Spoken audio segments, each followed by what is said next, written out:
We're going to start off by listening to some Stravinsky. But it is not the Stravinsky you are used to, which was Rite of Spring and all that from music history. No, this is going to be Symphony of Psalms. Okay, and welcome to the stream, all three students. So question, what comes to mind when you're listening to Symphony of Psalms by Igor Stravinsky? What are you hearing? Because it's not free-atonal, you're hearing tonal centers. So what are you hearing? What's the style? What was the compositional process for this piece? So we've got, right here in the bassoon part,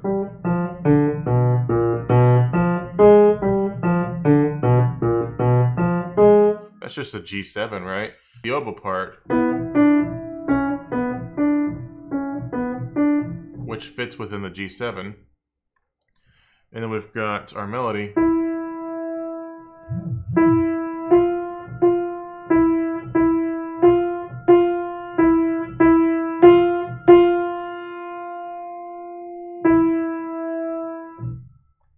So put that under the bassoon part.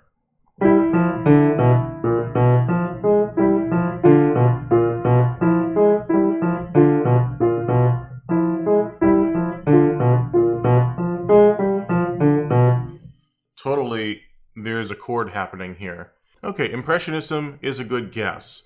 There are some similarities with Impressionism, but overall this is a lot more dissonant than Impressionism would have gone with, which does not make it Expressionism, because we're not at that part of Stravinsky's compositional output where he switched over to serialism. This is pre-serialism. It's a movement he did where close your eyes and imagine that this is Mozart being played by out-of-tune instruments. I'm definitely hearing a tonal center. In fact, it sounds like E Phrygian. That's what it sounds like to me as E Phrygian. This is one example of Igor Stravinsky in the middle of his career.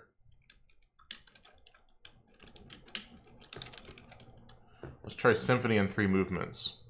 Are you hearing tonal centers or at least chord relationships, intervallic relationships? This is a style of music that Stravinsky utilized and pioneered in the middle part of his career, which was called Neoclassicism.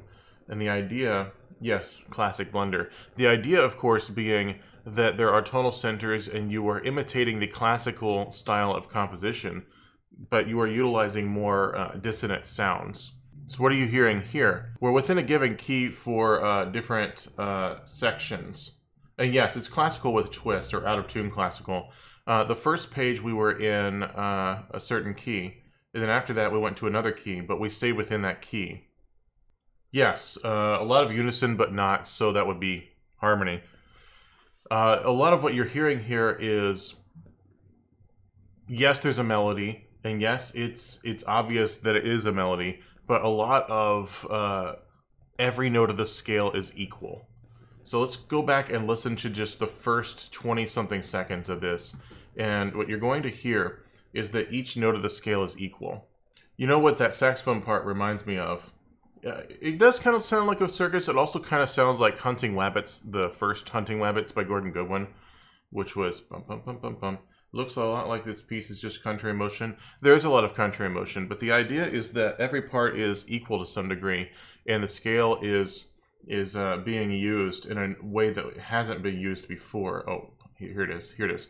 Okay, so we're going to start a new section. Pandiatonicism. If I were to say that term and I haven't told you what it means, could you guess based off of the lecture thus far, which has been going for, what, 12 minutes, what is Pandiatonicism? Diatonic scale is what you want to look at. So pan is the word here. So each note is equal. Examples of Pandiatonicism. If you go to the wiki, there is an example very specifically that I am looking for, but these are you should definitely look it up because we don't have a ton of time to look over it. Why don't we type in Beatles? This boy. Okay. I'll mute myself first, but yes, Pandiatonicism no longer cares about tendency tones to demonstrate Pandiatonicism. Now the style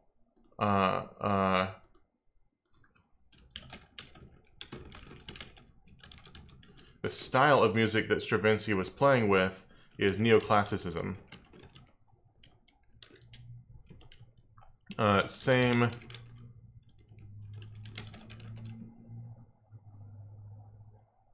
Pretty much, yes. Same compositional forms as the classical period. More modern slash dissonant sounds. Hold on. Someone's knocking on my door while I'm streaming.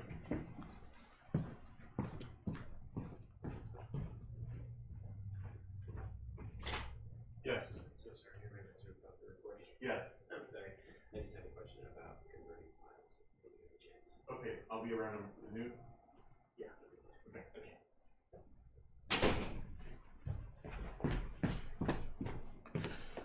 Yo!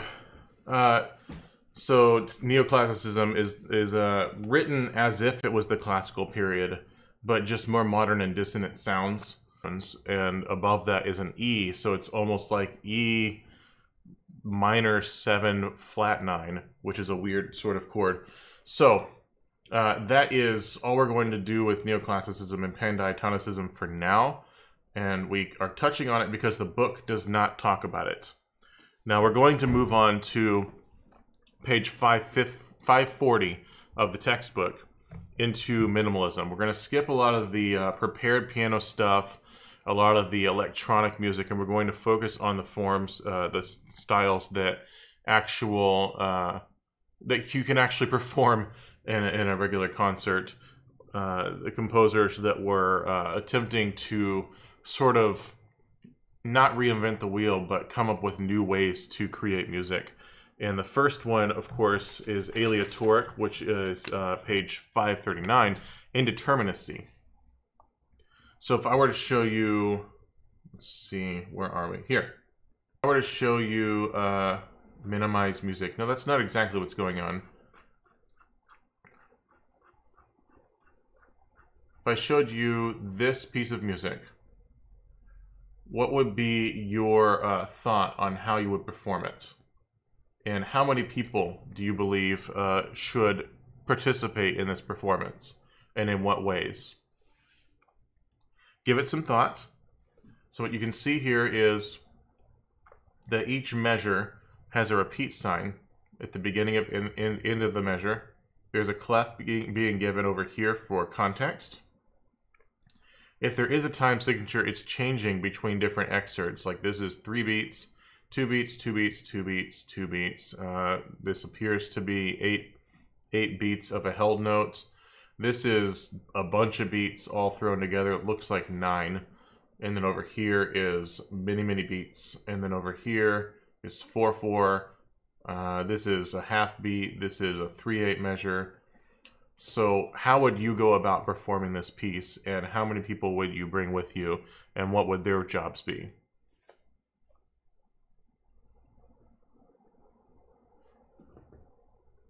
Very carefully. I wouldn't say that's a bad answer. It's just not thorough enough. If I gave you this piece of music, is it like a round like they're meant to be played all together? Okay, I could see that. So how would I go about doing a round of a piece that has different time signatures? I'd probably bring 5, and each could play 3 of them. 15 people play their certain measure however long they want and see what happens. Okay, see what happens. There we go. We're getting there. So this is aleatoric or indeterminacy, where there's a random element in your composition, which is the performance is not always going to sound different. Now, I believe that you participated in an exercise we did in sight singing class last year, where I taught you a little bit about aleatoric music, and we composed a short aleatoric piece on the dry erase board, and then everyone sort of came in and dropped out. And the idea is that you play the first measure a certain amount of times, not predetermined, and then you would move on to the next measure. And then you would play that measure to find their way into the piece. Staggered entrances, typically. So let's go to the browser.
So we're just around a minute in, and I just heard the beginnings of measure 3.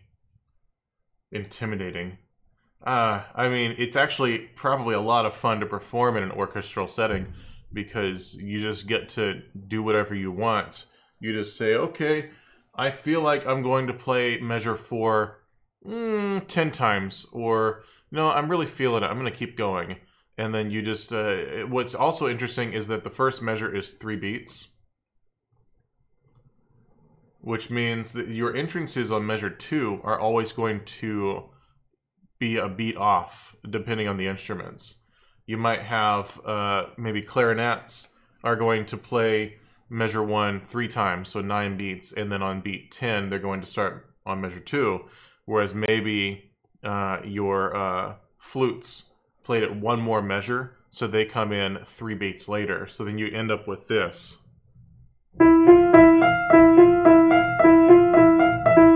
When it's performed, it's always different. That's the point of indeterminacy.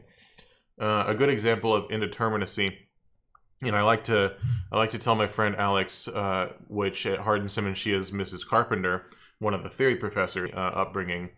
Her father was in the military, not her.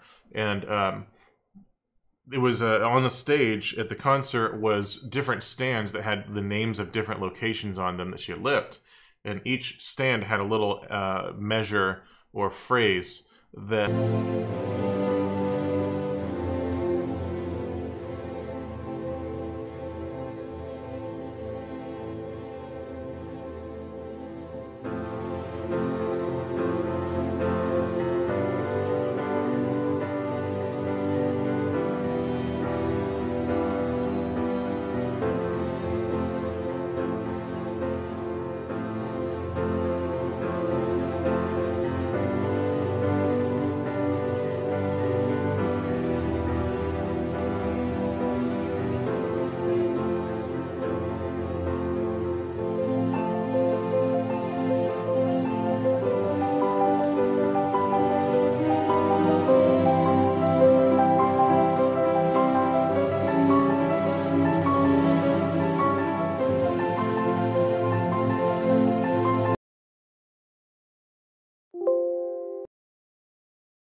to that simplicity. Minimalist art right here. Minimalist art is the same sort of idea. Minimal ideas still expressing complex emotions and ideas. So let's listen to more Alvaro Parrot.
I actually happen to enjoy a lot of Einstein on the Beach, not all of it. The voice in your ear. I enjoy a lot of the patterns that happen in minimalism, which is the final idea here is... So I enjoy listening to the looping patterns in Einstein on the Beach. It actually helps me focus when I'm grading. So if I need to grade for like 3 hours, then I'll just listen to Einstein on the Beach in its entirety, and it actually helps me stay centered. But if you look in your book on page 545, here it is, Einstein on the Beach.